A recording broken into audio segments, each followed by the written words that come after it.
What's up, guys? I'm out at the Calvada Meadows Airport in Pahrump, Nevada. We're going to be recording a really unique vehicle. It's a one-off hypercar called the SSC Tuatara, and it is possibly the fastest vehicle on the planet in production. And we've rented out this airstrip here to get it actually up to speed to the degree that we can.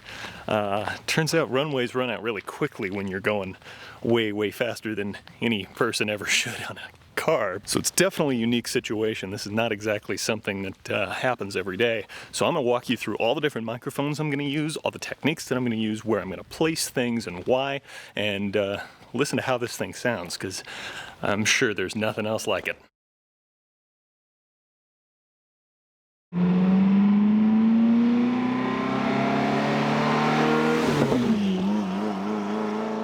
That's just the warm-up. That's not even actually going anywhere. Is this going to be an actual run?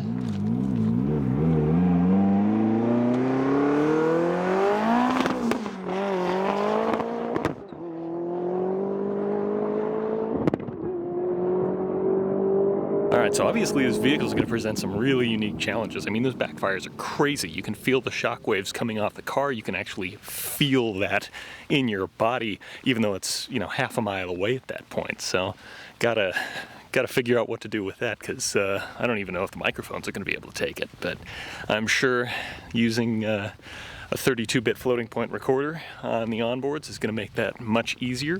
And fortunately, Sound Devices sent over a MixPre 10.2, which is a phenomenal little entry-level recorder from their lineup, but it gets professional quality stuff. So I'm going to be using that on the interior and exterior onboard recordings, and that way I'm not going to have to worry about levels so much. So when that happens, I can just dial it back in post and it's going to be okay.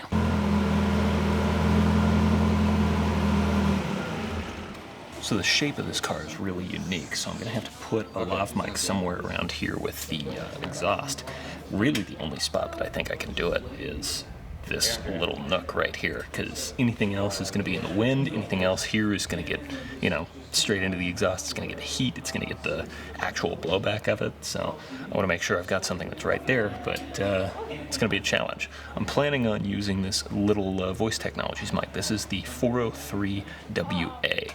It's a reinforced cable. It's water resistant, it's heat resistant, and it's strain resistant. So hopefully this is enough to be reasonably bulletproof. One of the other important things here is obviously wind protection. So my friend Charlie gave me this basically Rycote fur. It's the same type of idea. It's really good at deflecting wind. So I'm going to cut a little piece of this off, wrap it around this little microphone here, and make sure that this stays out of the wind to the degree that we're able. Now, one of the other things here is I have to make sure this isn't too big to fit in that little tiny space, because it's really small, and this lav mic by itself fits totally fine, and that's going to stay. But with the wind protection here, I don't know if that's going to fit. So I'll wrap this with a rubber band. So that really doesn't look pretty at all, but it'll work, and that's the point. I'm also going to make sure, because these vehicles have a really specific body, I mean, this is all carbon fiber, I want to make sure that I don't damage any of the finish, any of the paint, any of the actual body. So I'm going to put down some painter's tape first. Now, I've also got this custom Voice Technologies mic here. This is actually a steel reinforced cable with some really serious water and heat proofing in it. So I'm hoping to put this thing directly into the engine compartment here. And we're going to see how that goes, because it's going to get really hot, but hopefully this mic is going to be able to withstand a lot of that, and we can get some great sound out of it. So there's our custom 500 series with the reinforced cable, as well as the 403WA. Now these are run using painter's tape and gaff tape to keep the exterior and interior of the car intact. And those are run all the way up through here. And I'm going to make sure they're solidly mounted in this little groove here. And that way we can get everything actually recorded, both engine compartment as well as exhaust. I've also got the window rolled up, so these are pinched, and I'm actually not too worried about that. XLRs are usually pretty good with pinched windows like that, and it isolates the interior of the car while still allowing me to actually get some clean audio.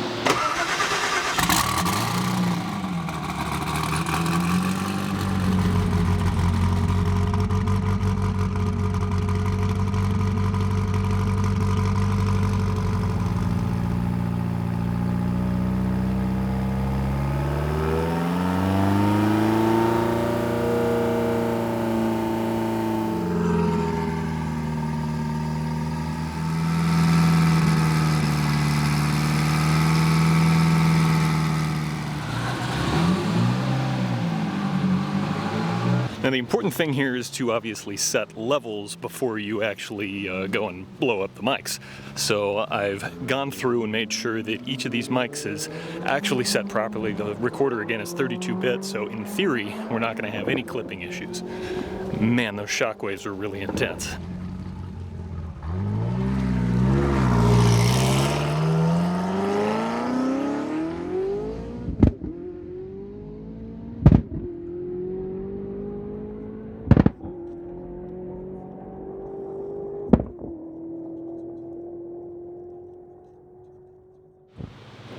So one of the biggest things that people forget with car recording is to get the actual accessories of the car, like the windows, the doors, the gas pedal, the brake pedal. A lot of those kind of cinematic, impactful moments are caused by contrast within sound. So you have a car accelerating, you can cut to, a close-up shot of gas pedal being pressed, and you got to have that slamming impact, sort of, Fast and Furious style.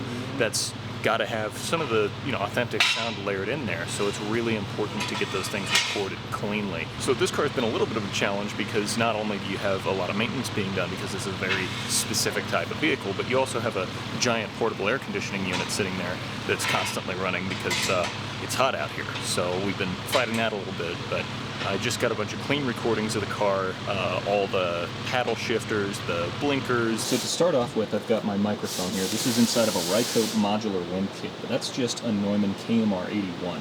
I think it's one of the cleaner shotgun mics out there. It's super directional, so it really gets a good rejection of all the sounds that I don't want, and it makes sure to really capture and well define the sounds that I do actually want this thing at, so that's great. Pistol grip makes it easier to hold, and I've got my cables here running into a Sound Devices 688 recorder. Now this is a little bit of an older recorder, but the technology is fantastic still, and all of the ergonomics of this are really well laid out. So I've got my trim knobs here that I can adjust on each of my channels individually, which is sort of my input gain. And then each of these larger faders here, I've got it set up so that it's controlling everything to this mix channel here. So I can get individual tracks as well as a comp of everything that I'm actually recording. And that's really good for passing along to, a picture editor or somebody who's going to be working with this sound immediately, because it's just really important to have a good stereo mix so that people kind of know what exactly they've got. However, again, I'm only working with one channel here, as you can see on channel 3. I've got my Lectrosonics wireless kit here. I'm going to be recording some dialogue from a couple of on-screen talent, and I want to make sure that I get them laved up properly. So I've got that plugged in. I'm not using it for my recording right now, but it's on channels 1 and 2. My Neumann is on channel 3 here, so it's really a nicely laid out device, and this allows me to get a lot of flexibility out of it. For power, I've got 2 of these NP style batteries here. I've got a little high-rose cup down at the bottom that this is plugged into.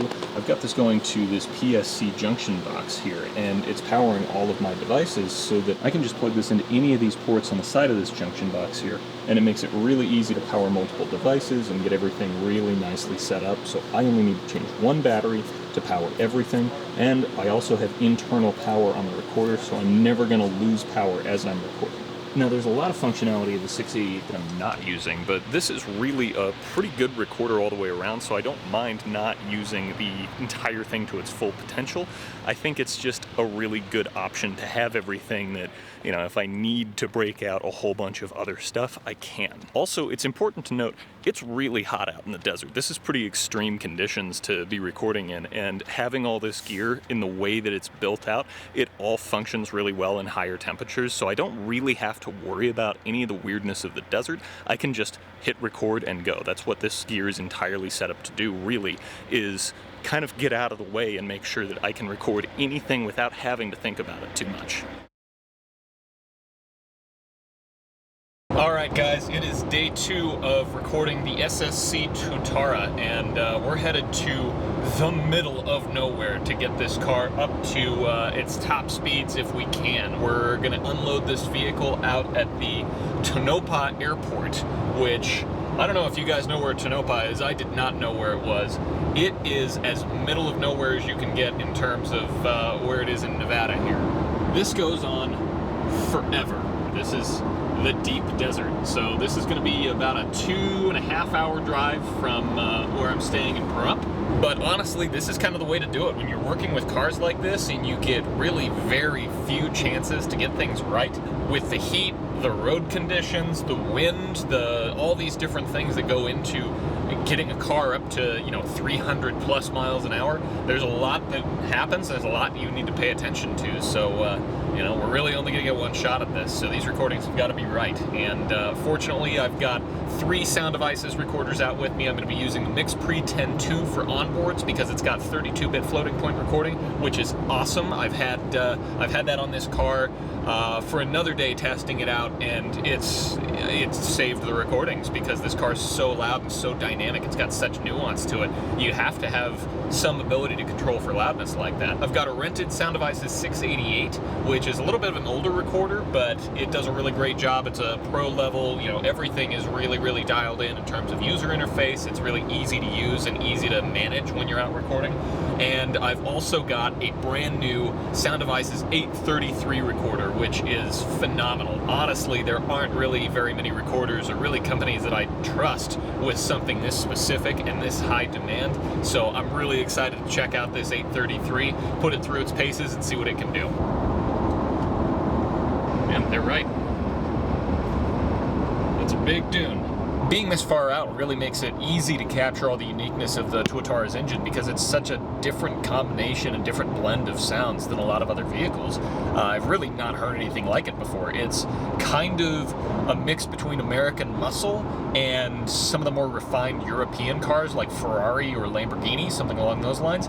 It has, I don't even know how to describe it. It's like a top layer of that polish, and then underneath it, it has a really throaty growl to it that's really impressive. That's coming from a V8 engine made out of aluminum. It's twin turbo. It puts out 1,750 horsepower, which is absolutely mind-blowing. I don't think I've ever been around a car that powerful in my life. This is really unique, and I'm really excited to hear what it sounds like once you open it up and get it out onto the actual tarmac, because we've got a runway that's, I think, about 8,000 feet long, which is just over a mile, and that's just enough to get this thing up to probably 250 miles an hour. I'm pretty impressed with how it sounds in the engine compartment, though. It's a very smooth sound, and it actually has this sort of breathing quality to it. This is something I've never heard before, and as far as full workups on the car, this is going to be the only one that exists for a little while. There are actually a couple of old wooden hangars from the late 1930s that got built out here that are still standing, and look at that. There's one of them now. It looks like part of it's really fallen apart, but it's still standing. The roof is still kind of intact. You can see all the windows and everything. That's crazy. So now I'm turning on to the runway that we're using, which is not a bad thing to be able to drive down a whole runway by myself here. This is going to be the straightaway that we use to get the car up to speed, and as you can see, it's pretty intense.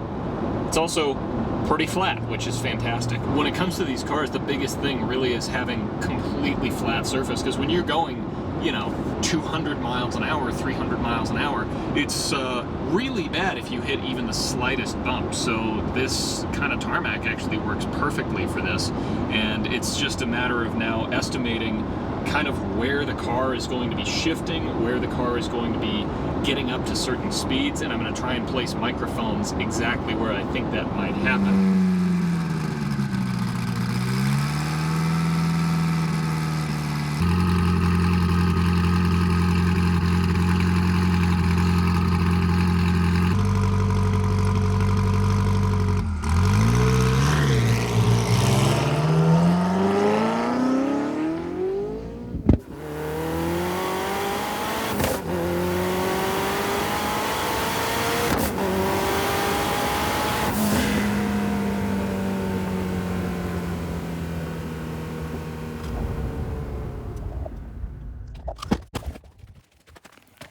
Check out that nice full battery. Rolling again. This is going to be the second take of the 688. We're going to be rolling, again, same mic setup as before, two 8040s and a D80S mic 2 in the middle. Let's do this.